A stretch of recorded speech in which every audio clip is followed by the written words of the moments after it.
Яшәгәнди бу чак җирдә алып атлы зур кешеләр, таудан биек гәүдәлеләр, ис китәрлек бик көчлеләр. 1937 елның бик матур яз көне Мәскәүдән поезд кайта. Анда ашкынып, шатланып, канатланып кайтучы бер кеше бар. Сергей Чавайн. Ниһаять поезд Казанга килеп туктый. Ул поезддан төшә һәм аны ике яктан колтыклап алалар. Син ирегеннән мәхрүм ителәсең диләр.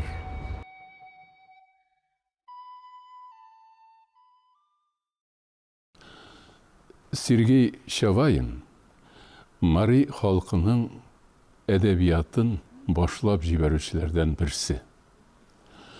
Ул шуңа күрә аеруча хөрмәт ителә. Без аны чагыштыра алабыз.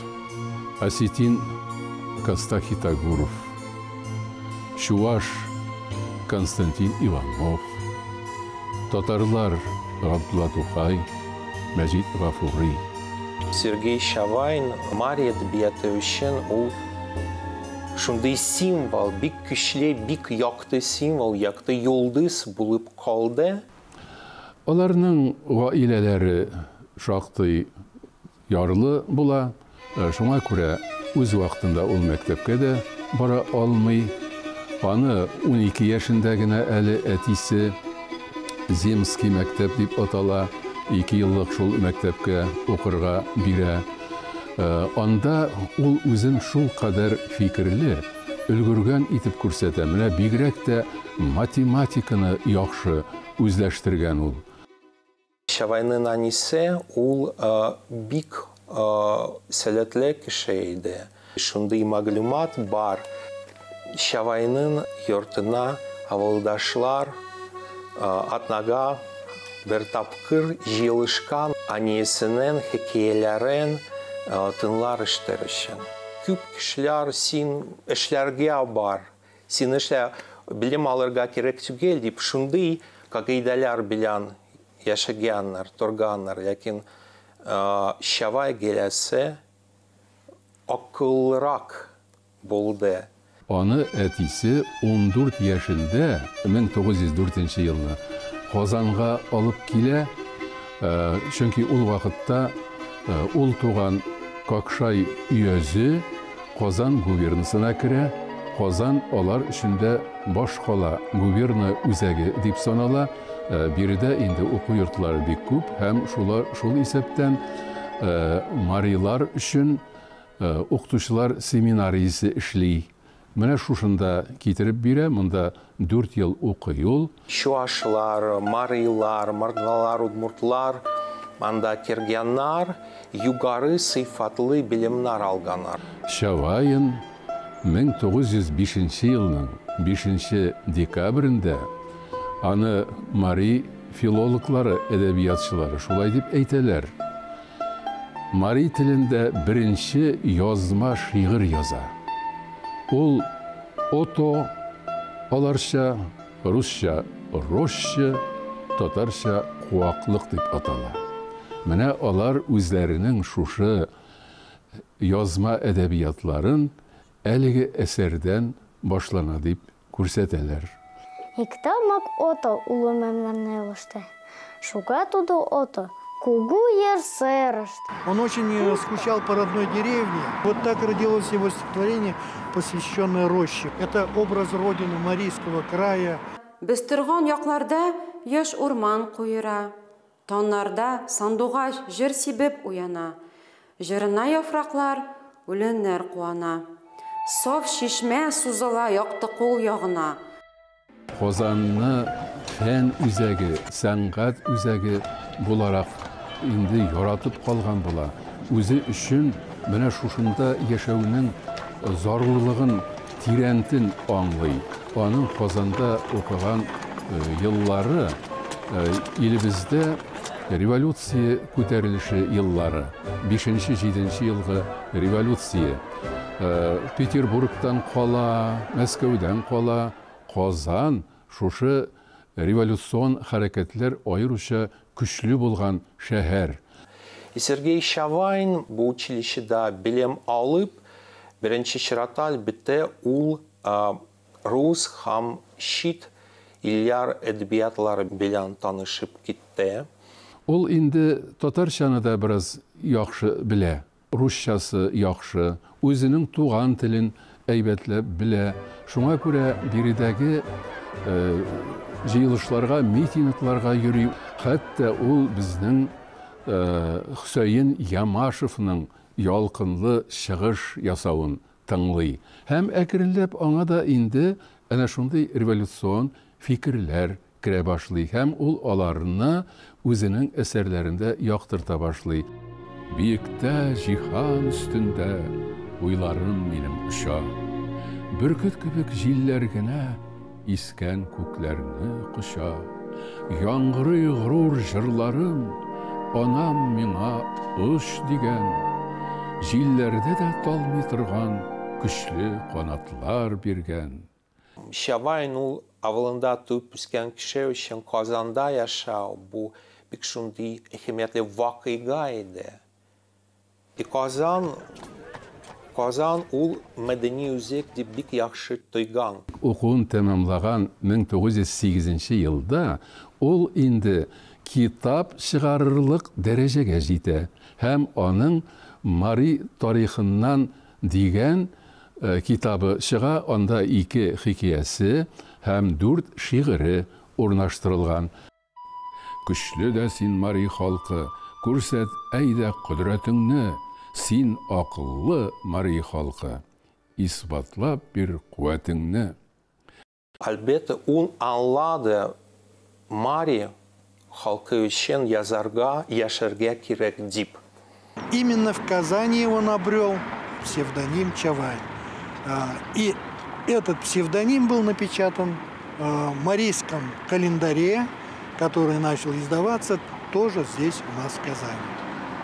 Шавайн ул 16 гасырда Мари халкының бик күренекле батырларыннан берсе. Бу исемне үзенә тәхәллүс итеп алуы безнең Сергей Шавайнның үзенең дә әнә шундый халкының бөек шәхесенә охшап яшәргә теләве белән дә аңлатыла.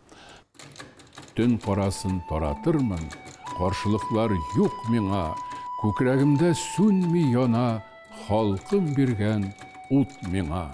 Шавайның, беләсезме, иң төп сәре училищедан соң кая ул югалган.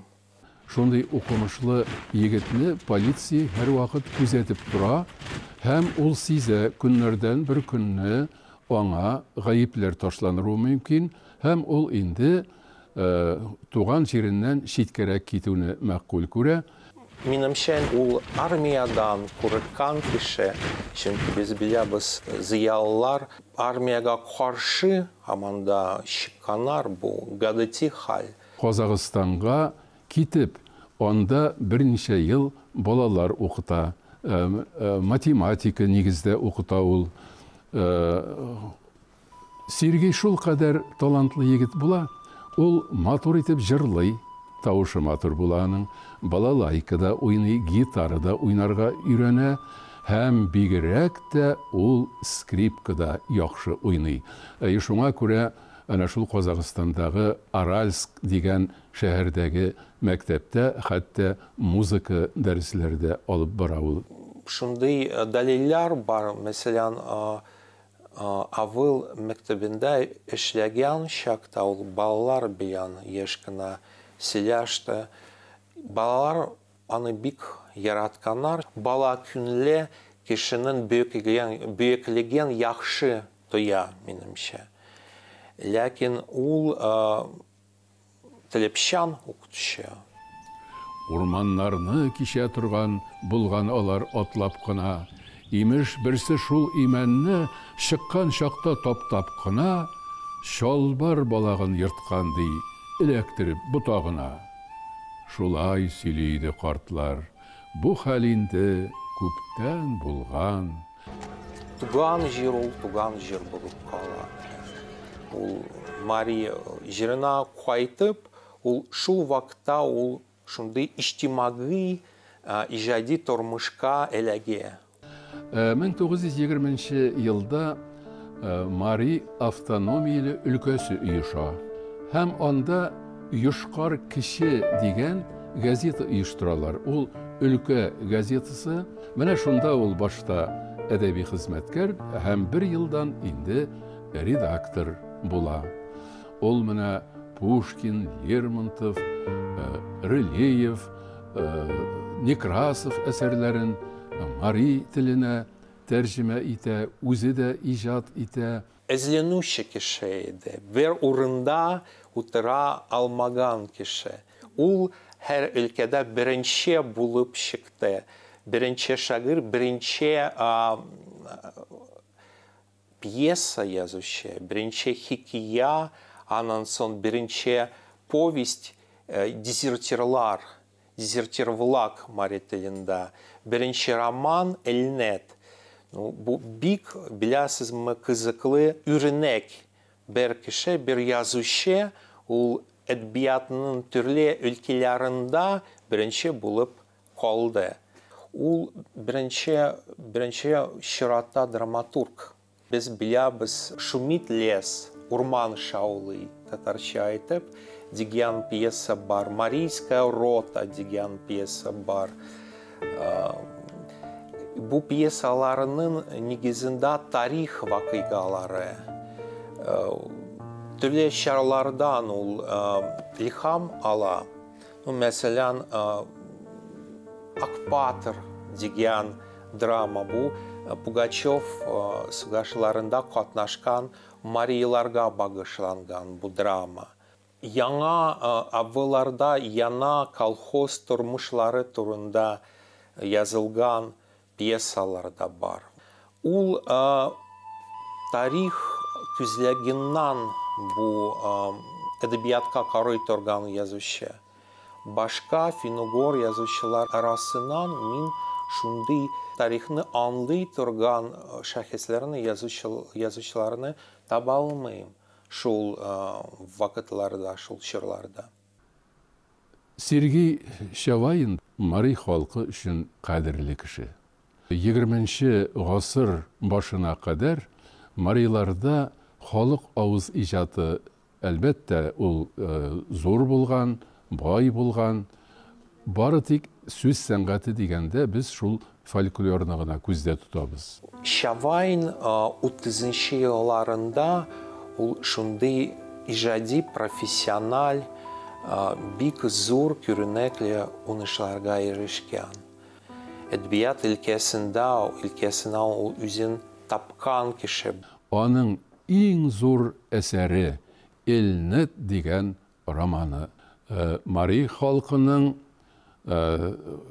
20-нче йөз башында, менә шул 5-нче еллардан алып 17-нче елга кадәр булган тормышы һәм бу әсәр бүгенге көндә Мари әдәбиятында бик тә зурлана, кадерләнә. Менә аның буенча хәтта опера либреттосы язылды. Менә бездә Галия Бану әсәре, Зәңгәршәл әсәрләре ничә тапкыр куелса да, без бит туймыйбыз, һәр вакыт барабыз, карыйбыз. Менә шуның кебек Мари халкының иң сөйкеле әсәрләреннән берсе булып тора. Бер яктан карасак, ул яна чорга, яна совет чорына атлаган, киргән язучы. Ул янаша иҗат итә башлый. Ул социалистик принциплары белән язарга тиеш иде. Колхозлар турында. Ләкин ул фольклор белән билгән кеше. Иҗады киң кулаш белән үскән бер вакытта 1937 елның кулга алалар. Гаеп нәрсәдә? Ул да булса, менә совет хакимиятенә каршы көрәшүче төркемнең үзәгендә булгансың дип әйтәләр. Сергей Шавайн аптырый. Бу ни хәл? Ул бит бер нинди дә җинаять эшләмәде. Бары тик халкының рухын күтәрү өчен, мәдәниятен, әдәбиятын, сәнгатен үстерү өчен никадәр зур тырышлык куйды. Һәм менә шушындый хәбәр. Һәм шул китүдән инде аның бер кайчанда иреге булмый. Шул ук 37 елның 11 ноябрендә ул тормыш белән хушлаша. Аны Какшай урманында атып үтерәләр. Kızılç'a karşı bu Tatar, Şuaş, Mari halkları için bir küp şunday facigalar idi. Ondan son milli edebiyatlarımızda şunday tanafis, şunday facigalı tanafis kalgan küp yıllarca. 1956 yılda ул аклана. Бүгін көндә Мари Эл Республикасында дәүләт премиясе бар, аның исемен йөртә. Тежемат индешши колы нелемши иште, Мари тунукши влаклан почеламот возалтын. Ныл пытартыш строкажы тагае паша неле, паша йөсө. Мин әлеге медаль белән бүләкләнүче беренче 6 кеше арасына керүем белән горурланам. Сергей Чавайнның 125 еллыгы уңаеннан медаль белән бүләкләндем. Аның турында бер кайчан да онытмасыннар дип, иҗаты хакында сөйләүне үз бурычым итеп кабул итәм. Ирак арал буйларыннан кайтты сиңа улың Мари. Һәр нәрсәгә исе китеп, ул таң калып сиңа карый. Ул сагынып кайткан сине, ул шатлана синең өчен. Халкым, халкым дип тирбәлә йөрәгенең һәр тибеше.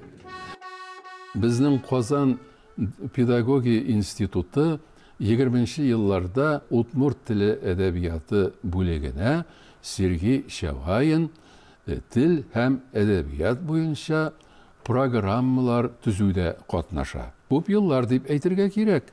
Чавайн төзегән программа инде бездәге шушы бүлек, Казандагы бүлек Йошкар Алага кайтып, аерым бер педагогия институты оештырылгач та гамәлдә булып кала. Казан утлары журналының 1988 ел 10 санында аның турында бер тәфсилле мәкалә бирелгән һәм шигырьләре тәкъдим ителгән. Ул вакыттагы журналның редакторы Ринат Харис әнә шундый тугандаш әдәбиятларны халкыбызга, укучыларга тәкъдим итүдә бик актив эшләде. Сергей Чавайнның да иң күренекле әсәрләре журнал укучыларына тәкъдим ителгән. Үзе оештырган авылда аның музей комплексы бар һәм республиканың баш каласында аңа һәйкәл куелган. Шул рәвешле Сергей Григорьевич Григорьев Чавайнның иҗади һәм инде сәяси, гыйльми дип әйтергә дә мөмкин эшчәнлеге бүгенге көндә яшәүчеләр тарафыннан тәкъдир ителә, зур бәяләнә